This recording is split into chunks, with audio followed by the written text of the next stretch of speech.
Olá, pessoal. Nessa videoaula, vamos falar sobre macroeconomia. Como eu falei, em outras aulas, né, iniciais, a economia se divide em duas grandes áreas. A gente já falou da parte introdutória, da parte de microeconomia, e nessa aula eu vou abordar o tema macroeconomia. Mas o que seria macroeconomia, né? Além de dizer os conceitos, discutir os conceitos, definições da macro, nesta aula, a gente vai discutir também como se mede a produção ou o nível de atividade da economia, principalmente por meio do PIB. Ah, professor, PIB, Primeira Igreja Batista? Não, nada contra. Ótima congregação, mas é produto interno bruto. Tanto pela ótica da renda, como da ótica da despesa, como do valor adicionado, a gente vai discutir aqui como, né, se mensura o PIB, né, e qual a metodologia, por exemplo, utilizada no IBGE para calcular o PIB brasileiro. Além disso, discutiremos outros termos, né, como a diferença entre PIB real, PIB nominal, PIB potencial, PIB efetivo, né, outras medidas também, né, como produto nacional, produto interno, né, e outras, né, outros aspectos relacionados a isso. Então, vamos lá. Então, por que macro, né, principalmente macroeconomia, como eu já falei em outros momentos, porque a macroeconomia ela trabalha com grandes agregados, né, ou variáveis agregadas, que a gente chama. Por que agregada? Porque, diferente da micro, ela não estuda o comportamento de firmas, consumidores e de mercados de forma mais individual. Ela estuda tudo de forma macro. Então, ali está todos os setores da economia e diversos mercados nas análises macroeconômicas, juntamente ali, tanto pelo lado da oferta como da demanda agregada, que a gente vai já dizer o que é que significa cada uma dessas, né? E aqui o foco dessa aula é estudar, principalmente dentro da macro, como se mede, como se mensura essa produção nacional.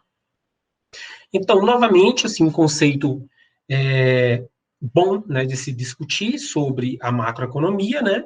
Então, as questões macroeconômicas, elas estão relacionadas às preocupações de curto prazo. Por que curto prazo? Como produção, desemprego e taxa de juros, por exemplo, né? Bem como de longo. Professor, mas qual a diferença, né? E o que seria longo? Longo quando a gente está falando de crescimento e principalmente desenvolvimento econômico, políticas de combate à pobreza, distribuição de renda. Mas qual a diferença sucinta, né, de curto e longo prazo na macroeconomia? Curto prazo, né, os fatores de produção, os insumos não variam de preços, né, de preço ali no curto prazo. Não é, professor, 1 ano, 2 anos, não. Enquanto houver uma estabilização ali dos preços, dos valores, dos fatores de produção, a gente está no curto prazo. A partir do momento em que eu considero, né, um período de tempo em que há variação dos preços desses insumos, aí eu estou falando do longo prazo. Mas então, professor, o senhor falou de produção. Como é que eu faço, né, a mensuração da produção? Então, a produção, ou alguns autores, vocês vão ver em jornais, em outros livros, em outros papers, artigos, também como produto. É essa variável, né, automaticamente da macroeconomia que capta esse processo, né, de fabricação de produtos e de prestação de serviços na economia. Isso de forma bem direta, né? Mas, professor, a macroeconomia, ela trabalha com que tipo de variável? Então, a macroeconomia, ela trabalha, né, para medir a produção e para medir vários outros agregados e até classificar com 2 tipos de variáveis. São as variáveis que a gente chama variáveis do tipo fluxo e variáveis do tipo estoque. Mas o que seria cada uma dessas? Variável fluxo é uma variável em que ela é expressada, né? Ela se expressa em termos de alguma quantidade na unidade do tempo, tá? Então, exemplo, déficit, tá? Salário, a renda da pessoa. Então, eu tenho ela, né, e ela é definida por unidade de tempo, tá? Então, déficit público, o salário, né, quando a gente vai analisar a questão de perdas salariais, poder de compra, né, renda. Professor, mas e estoque? Estoque é uma variável que é expressada, variável estoque, ela se expressa por alguma quantidade acumulada em um ponto do tempo. Então, por exemplo, dívida pública. Eu quero saber a dívida pública de 2018. Então, às vezes, um mês específico, um ano específico, ali, um ponto específico. Riqueza, né? Isso, novamente, são variáveis estoques. E aí eu gostaria de citar uma diferença, por exemplo, entre renda e riqueza. Eu citei renda na variável fluxo e estoque na riqueza. Então, estoque, no momento, por exemplo, eu vou fazer um spoiler. Então, junto ali, eu posso ver tudo, bens que a pessoa tem, eu digo ali qual é a riqueza dela. Renda não, renda é uma variável fluxo, porque tem entradas e saídas, como salários, pagamentos, né, juros. Então, já é no decorrer do tempo e não em um ponto específico. Então, isso é renda. Mas e aí, professor? Novamente, o senhor falou de variáveis, o senhor falou que era produção, mas, novamente, o que é PIB? Né? É ele que mede? Sim. Atualmente, a gente considera o Produto Interno Bruto como um grande indicador, né, de um nível de produção ou um nível de atividade de uma economia, tá? E ele envolve, né, para a gente definir o PIB, ele envolve três aspectos principais, né? Ele é descrito com valor monetário, ou seja, em moeda, no caso do PIB brasileiro, em reais, né?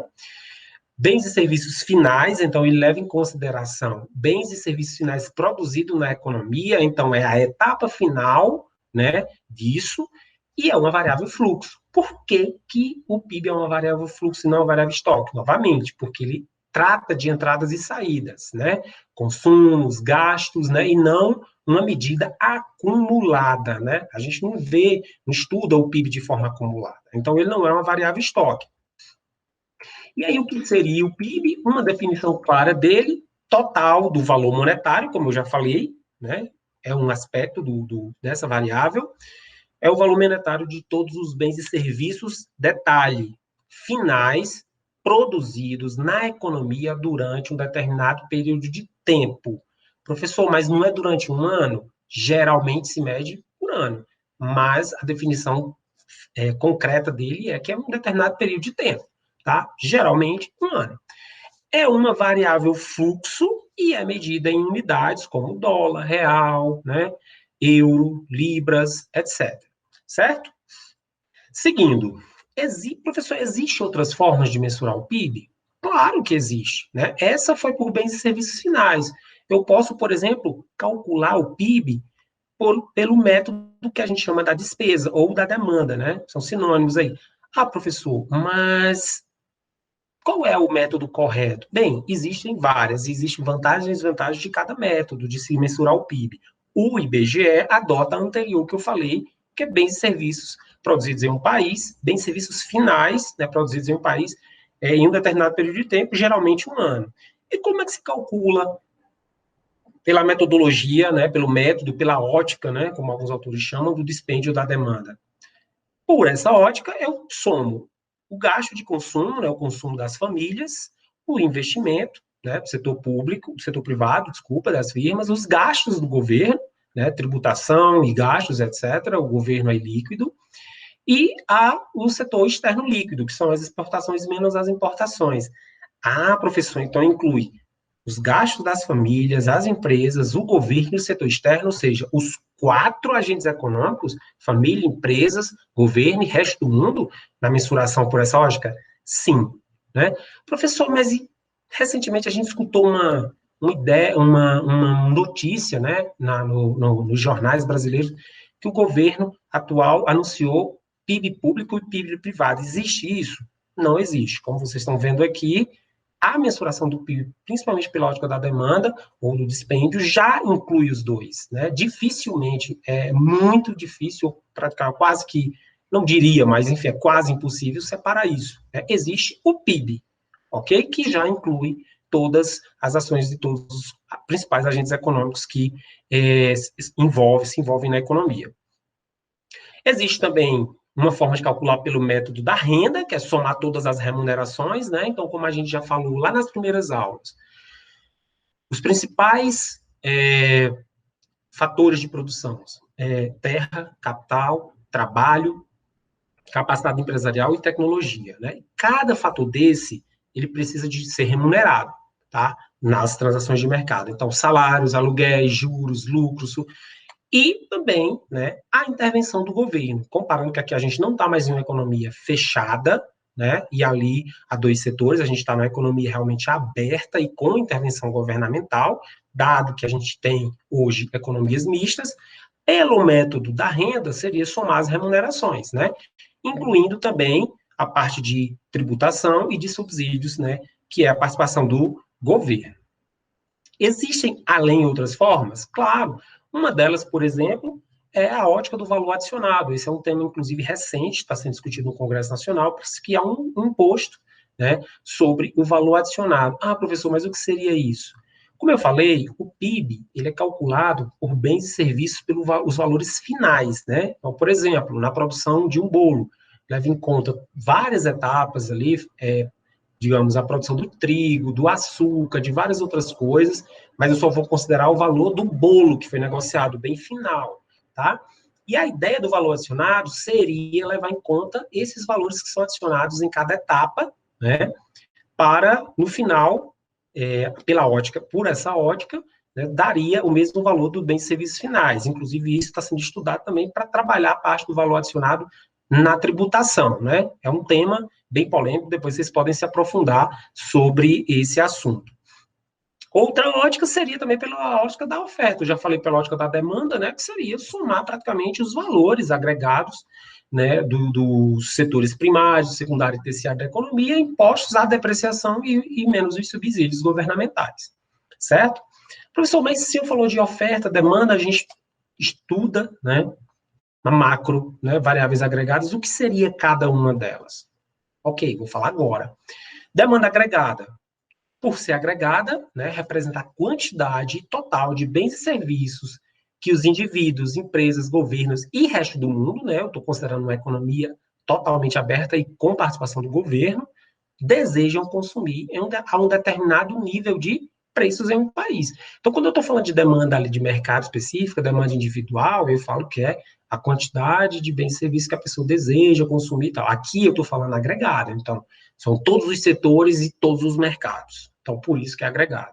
Oferta agregada, soma de quantidade de bens e serviços que os ofertantes de um país produzem e oferecem no mercado a um determinado nível de preços.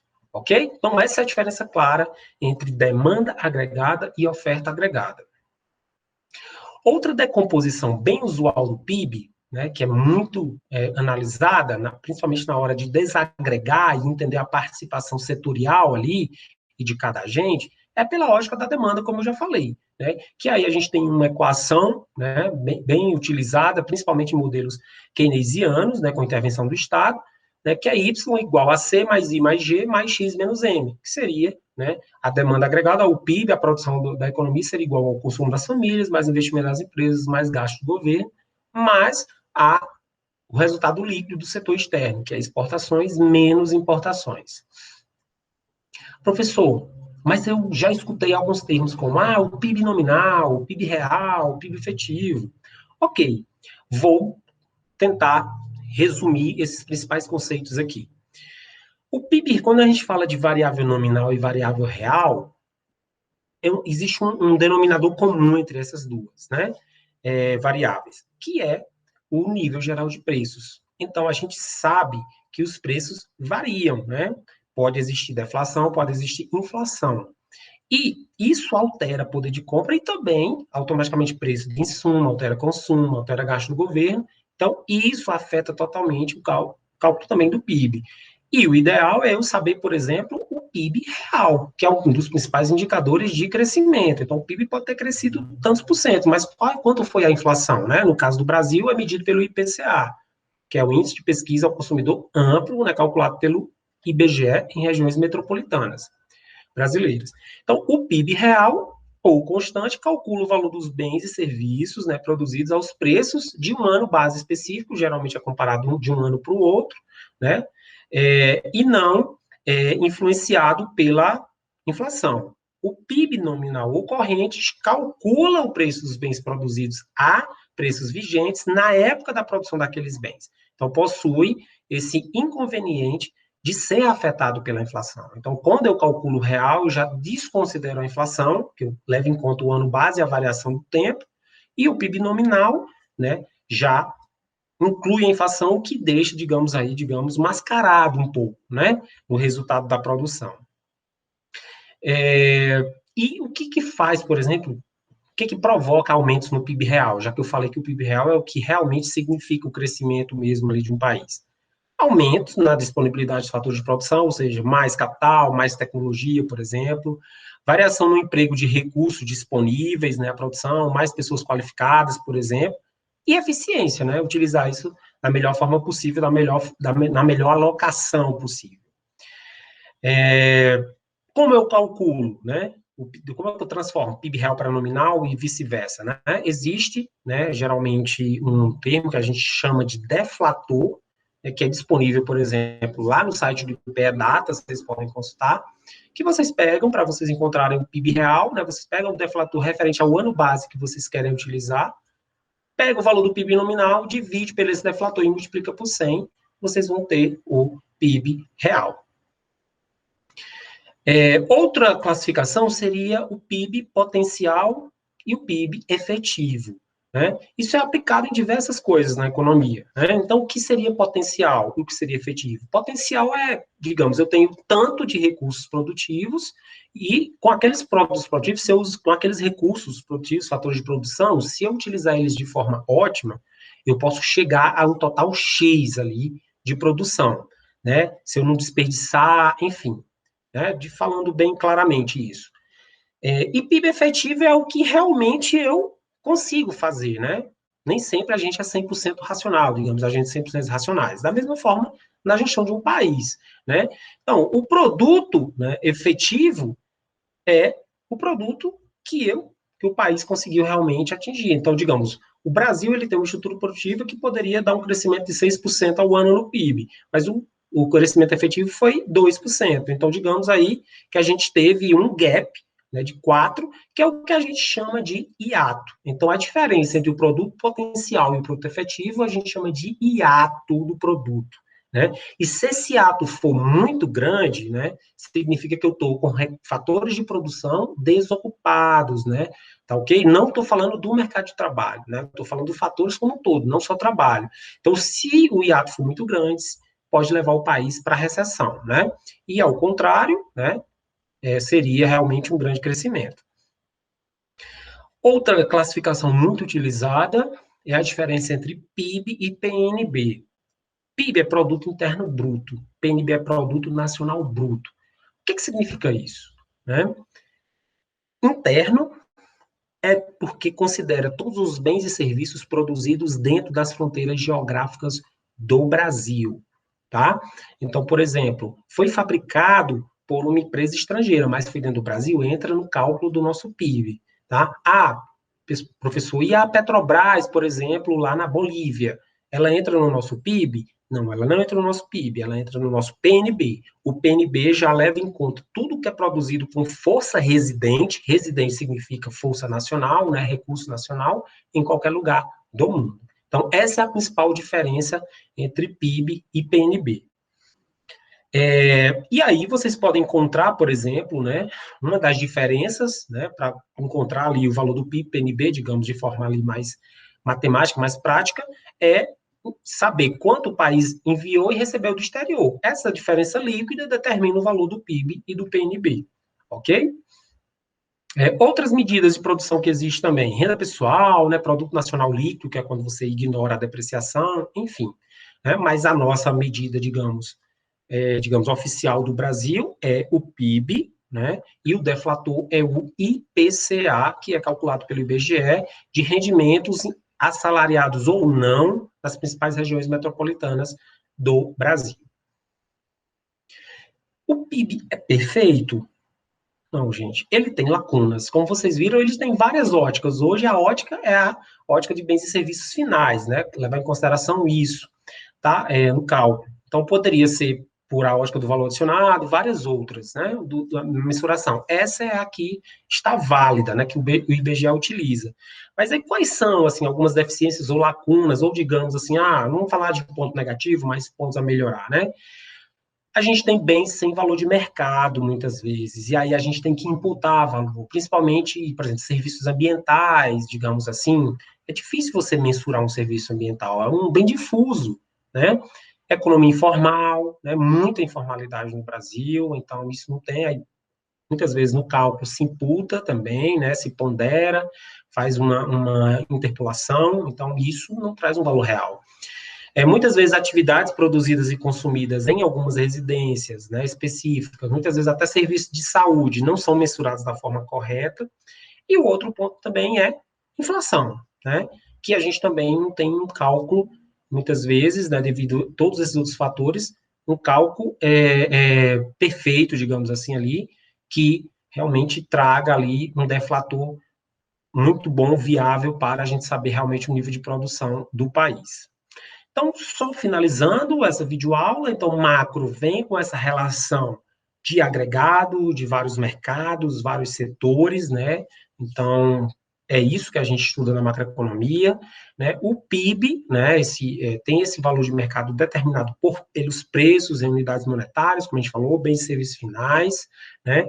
Considera apenas essa questão de bens finais para evitar duplas contagens, mas ainda para esse cálculo. Ok, gente? Então, eu termino essa videoaula por aqui, agradeço a todos e desejo bons estudos.